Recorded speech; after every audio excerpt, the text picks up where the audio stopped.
Avevano reunito con il signor Francesconi, che è il direttore e rappresentante di PAO per la nostra regione.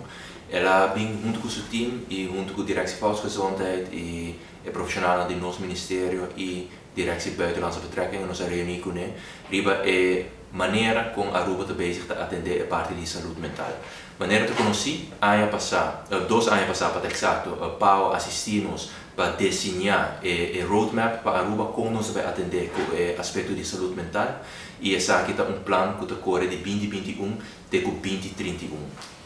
Nós temos um steering committee que consiste de todos os stakeholders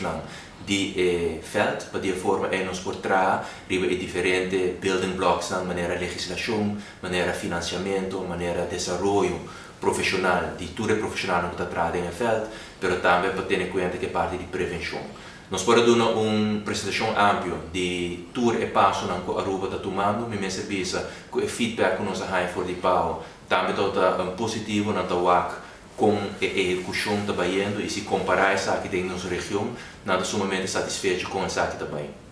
No mesmo momento também nós podemos trazer diferentes colaborações, é importante para mirando o desenvolvimento, não somente na Aruba, mas internacional também para nós adaptar o plano de manejo aqui, um plano de manejo maneira indicada para 10 anos na Nova Zelândia, para nós adaptar isso aqui no tempo e para nós vai evaluar o roadmap que tem agora aqui junto com o PAO, para nós poder adaptar isso aqui no tempo. Banda de ESEI também tem uma investigação que eu conduzir, que chama STEPS, investigação aqui, a ter em conta também o aspecto da saúde mental e a base do resultado aqui também, nós traz plano de ação com a Aruba vai atender com diferentes hallazgos que vão trazer para adiante. Então, riba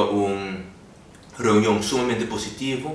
caminho nos hace para a pressão também com o Paulo, sigue assistindo-nos, tem a parte de desenvolvimento profissional, nós fazemos needs assessment, a base de needs assessment aqui com o steering committee vai fazer, nós acudimos a Paulo também e nos ajuda-nos com diferentes outros cursos e opleidingen para full effect, não somente é